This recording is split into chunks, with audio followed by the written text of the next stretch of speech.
it's my pleasure to introduce a gentleman I've known for several years, who is a terrific developer. He was a Microsoft MVP, and Microsoft liked him so well they hired him. So now he works for Microsoft, and he's a really smart guy, and it's a pleasure to know him. David Giard.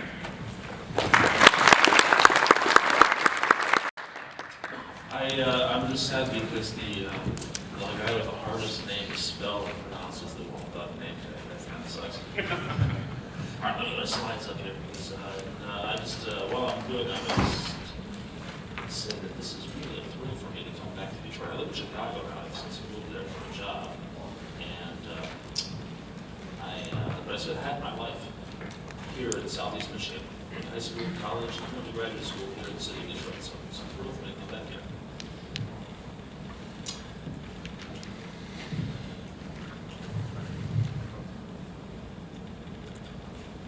Is there a technologist in?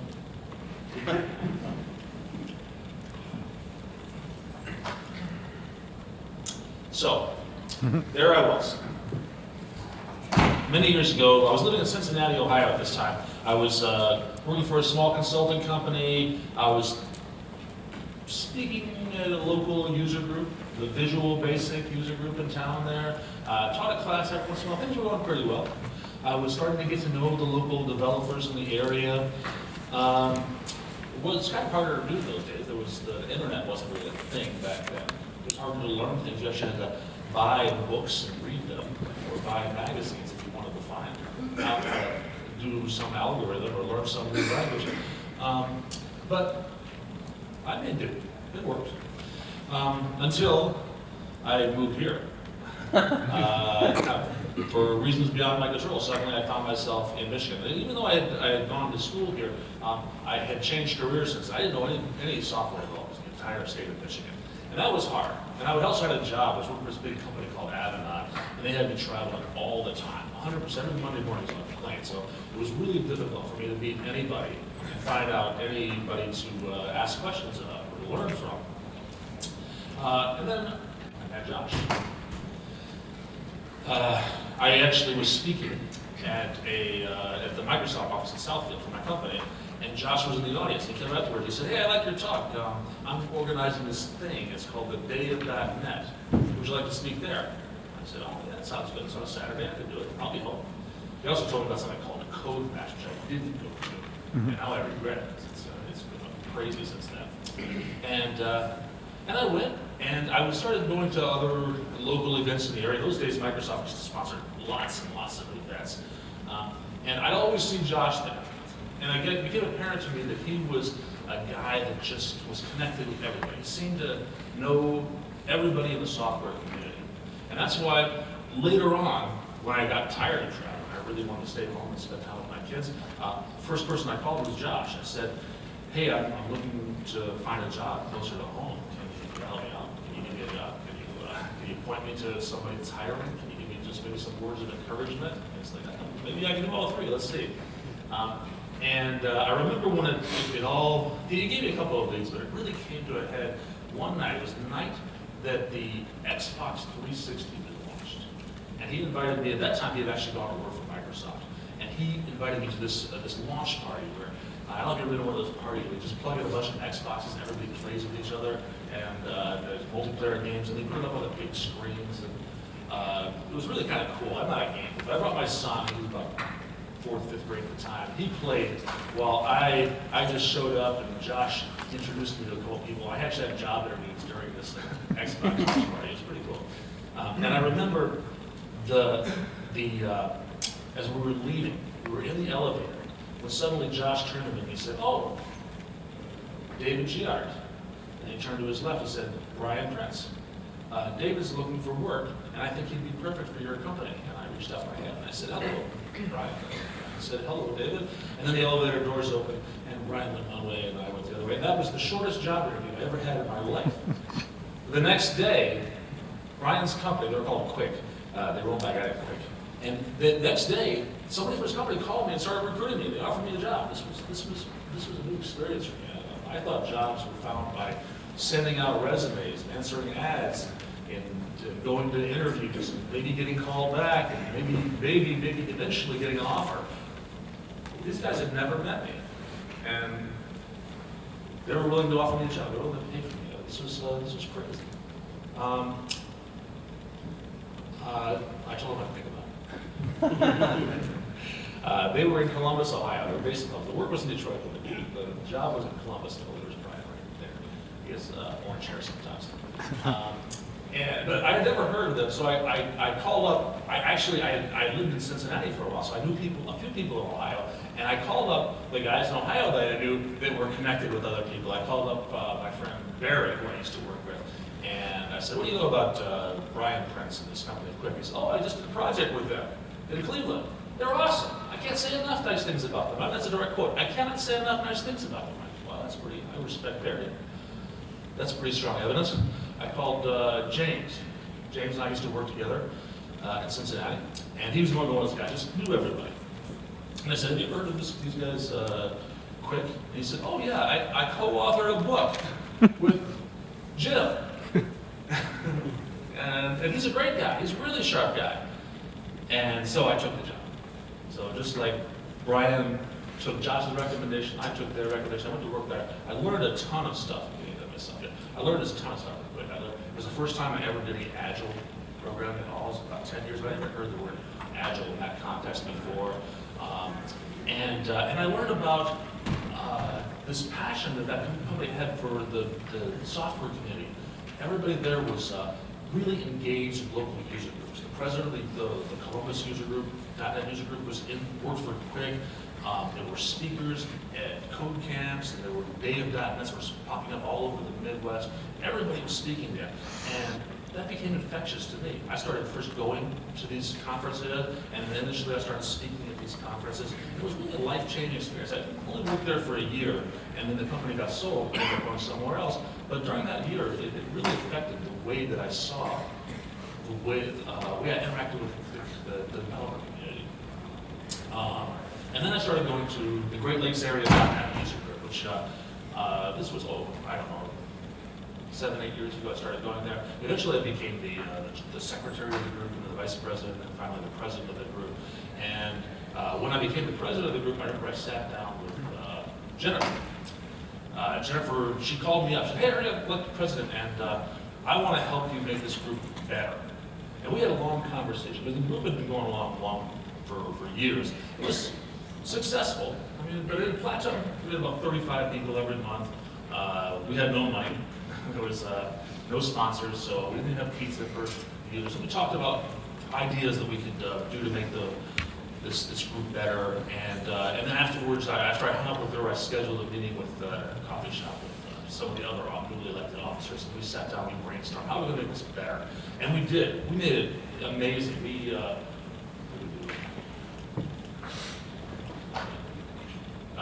We had speakers from all over the world, literally all over the world. We had people from Czech Republic and Scotland and Vancouver and Texas and Colorado and Seattle, New York City.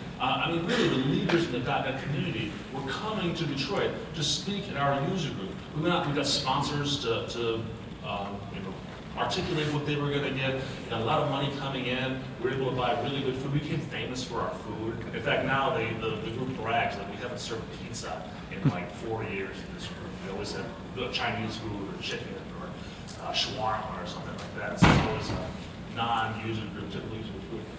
We'd give away stuff. We got people who donate books and software, toys, really thousands of dollars of software that we give. It was a half an hour just to give away the raffle prizes at every meeting. And the group grew. We had about 35 people per month when I started, and I was just there a couple months ago, and there were almost 100 people there. It just grew and it sustained. And that's probably the thing I'm most proud about, is that I'm no longer the president. I'm not involved in it at all, and it's still sustained. And it's sustained largely because while I was there, I started talking to other people and saying, and finding out who else was excited about this, who else wanted to help, and encouraging them to help. So my last term as president, my only campaign promise was, I will not run again next year. I want somebody else to take this role next year. And these are the next 3 presidents. This is Kent and Matt and Andre. And they kept it going. I think Andre's term actually expires in a few days, and the next guy's going to come along. So the group is still going really successful. It's been awesome. It's a great place for me to meet influencers, not only in the Detroit area, but internationally. This is Norio. He and I met when we started up the Great Lakes Area User Group, which we've abbreviated to GAG because it's almost kind of sort of an acronym. We started a thing called co-slams, where we just get together at a local coffee shop and we would just pair program, work on projects and do it. And Norio showed up at the first one. He was working on learning F#. And we started talking to him, and he started coming to the meetings, and we became friends, and he's actually the one that invited me here to be the keynote. So had I not gone to that coffee shop that day, I might not be standing here in front of you right now. This is Dave. Dave is, of course, the founder of One Dev Day, which later became Dev Day Detroit. Josh and I introduced Dave. At the time he was running a Java user group. We got together, and even though we didn't work on the same technology, we shared a passion for community, we shared a passion for technology, and we just hit it off immediately. And he started telling me about this One Dev Day thing. I showed up as an attendee first, and then as a speaker, and then as a volunteer. One year I emceed the event, and now here I am. Introduction from Josh can go a long way.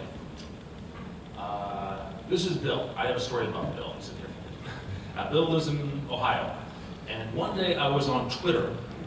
One day I was working at General Motors, consultant General Motors. I was trying to figure out this claims-based authentication, which may or may not mean anything to you. It's a complex security technology. Because it was complex to me, I couldn't figure it out. So what do you do when you can't figure something out or when things are going wrong in your life? You whine on social media, right? That's what I did. And Bill, who happens to be a security expert, he responded, and he started answering things which in 140 characters, and it wasn't going well. It was too complicated for him over here. So we started direct messaging. He gave me his phone number. We got a phone call, and even over the phone, it was hard. And so he said, "Boy, I wish we could just sit down together and just I could whiteboard it, so I could show it to you in a half an hour if you just would have time to sit down together." And I said, "Well, what are you doing tomorrow?" So the next morning, I drove down to Ohio, and we sat in a Whole Foods cafeteria, and during lunch, he explained this thing to me. Pretty amazing thing. I solved a problem that nobody that I personally knew could solve because of Twitter, because of Bill. This is Mihai. He lives in Transylvania, of course, and he and I became friends when we first met when we did a session together at Tech. It was a community session that I had sponsored, and we'd see each other. He comes to the States a few times a year, and we see each other at MVP summits and other conferences. And it was a couple of years after I knew him that I discovered Mihai runs a conference in Transylvania. And so he invited me to a conference in Transylvania. Of course, I said yes. I've never been to Transylvania before. I went there, showed up like 4 days early, and went to Dracula's birthplace, the graveyard in front of the castle of Dracula. I'm glad the Impaler was born. They say his body is buried in this graveyard, but they never found his head. His head was taken back to Turkey or someplace else. But Tibby, the same thing. I had known Tibby for years, and before I discovered that he runs a conference in Stockholm. Guess where I went this past spring? I spoke in Stockholm, Sweden, all because I had a friend named Tibby. So I shared these stories with you because I've had some pretty amazing things happen in my life, and a lot of them are a result of the interactions I've had with other developers throughout the development community. I set some goals for myself early on. I wanted to learn a lot. That's why I got in this industry. So we does listen whether you're on a Saturday.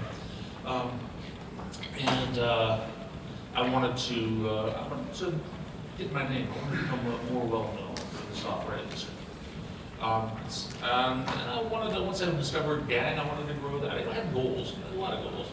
It's hard for me alone to achieve those goals. But when I find other people that have similar goals, then they can help me. I can help them, they can help me. I don't scale very well. you don't scale very well, but together we scale really well. Because a lot of us share some of the same goals. And I started to tap into that, and that helped me a lot. Now, I wasn't out just looking for people that could help me. It just so happened that a few of them were influencers. A few of them were, and I met enough people that a few of them were able to say, oh, this is Brian. Oh, I have a conference in Stockholm or Transylvania, and I'll buy a plane ticket for you to come over. It's been pretty amazing. This is what the software development community has done for me. There are values in these connections. There are values in education.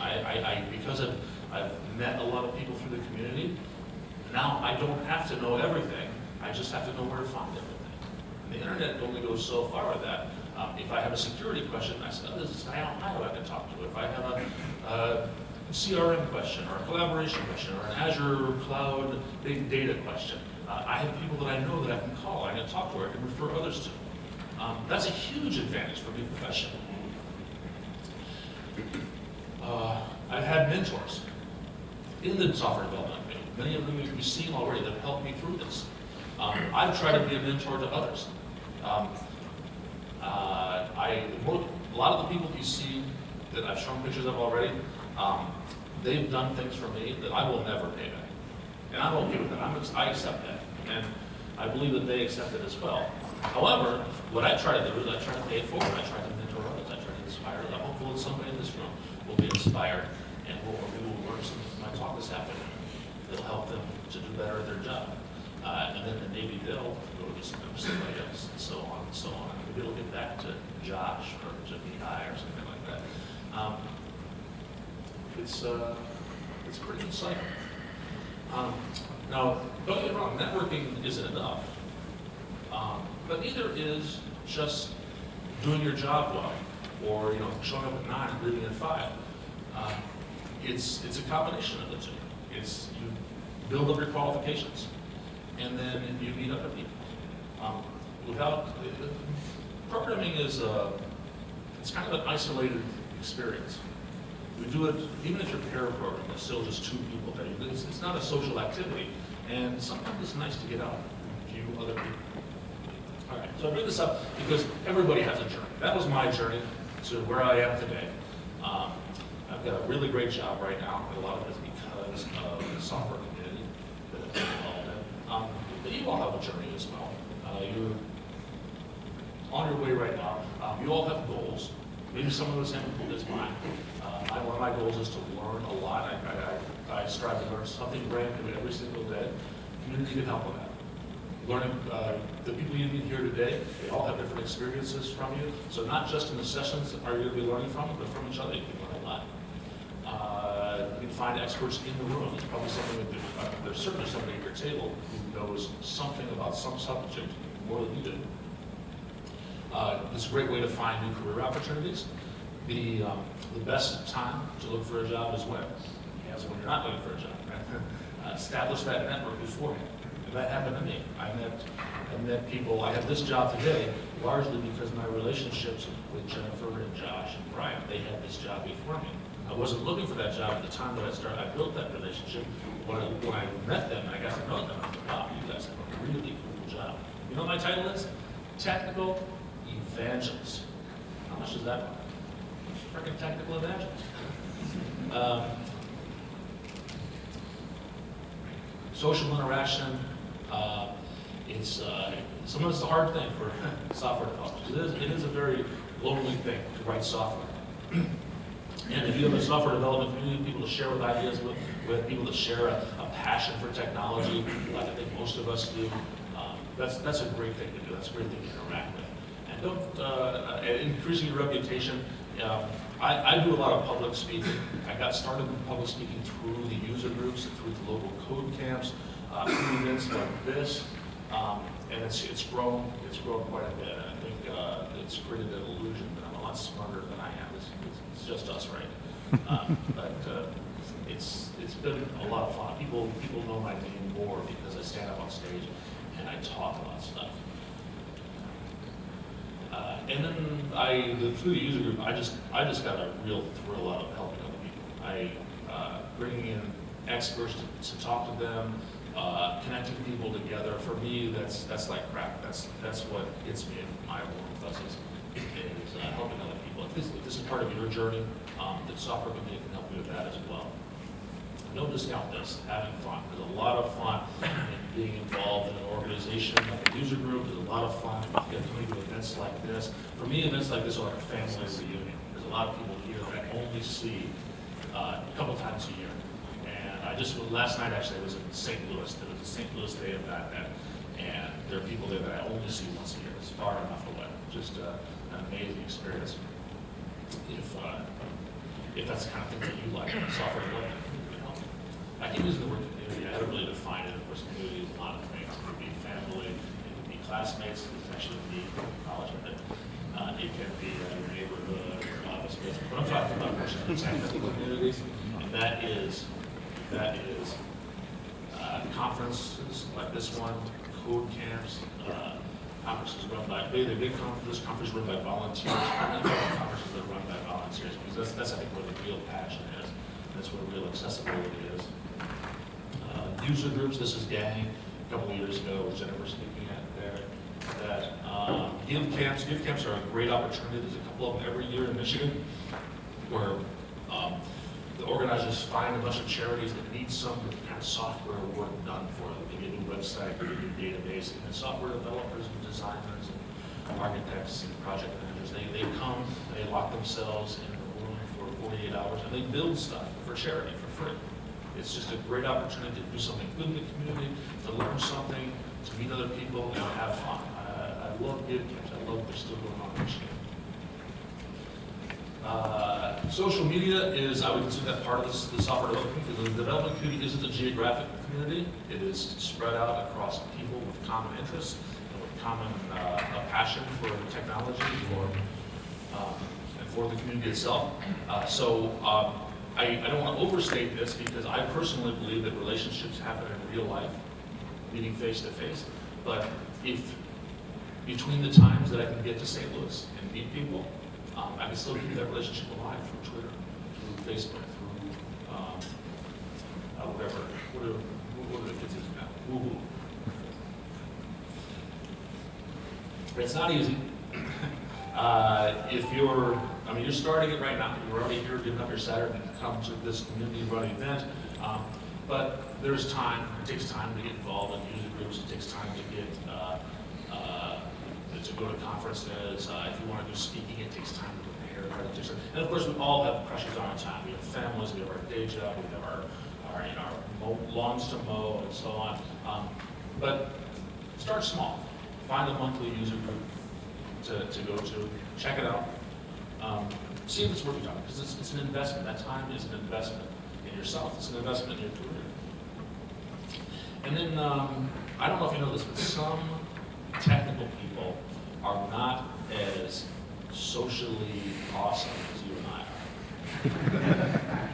Some of them are kind of shy. And it's hard to get out. It's hard for them to get out. It might be hard for you to get out and talk to other people, interact with other people. It might be hard for you to just talk to the person sitting next to you at your table if you didn't come with that person. Try it. Social skills are a muscle that you can exercise. It's a skill that's learned like anything else. And if you try it, you'll get better at it. And it's hard the first time. I totally get that. Come to a user group. First meeting, sit in the back and just listen. Second meeting, meet one person. Just challenge yourself to meet one person.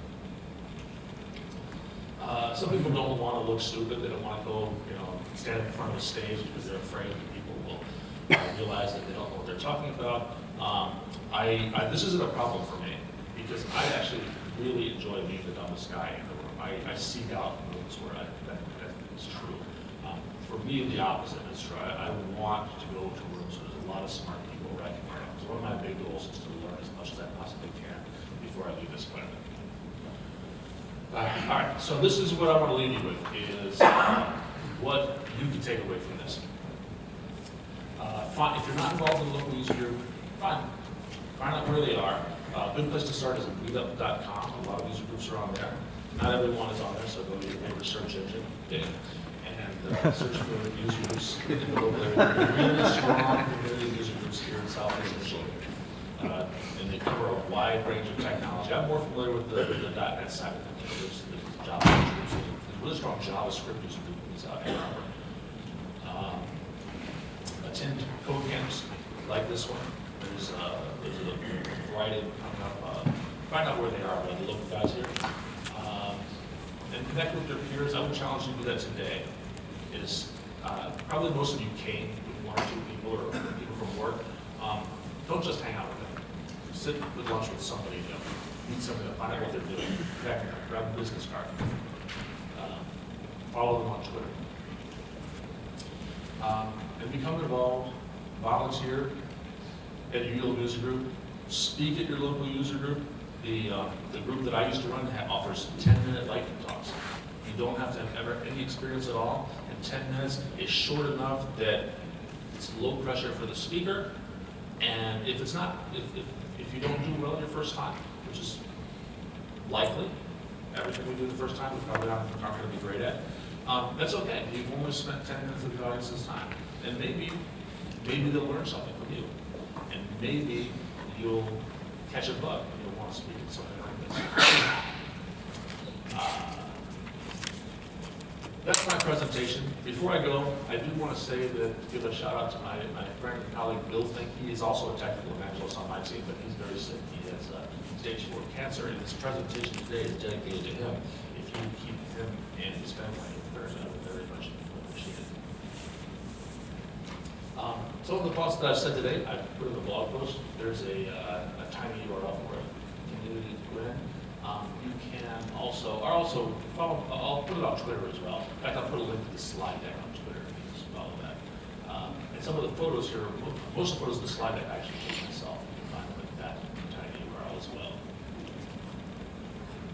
My name is David Giard. Thank you for listening, and I hope you enjoy this conference.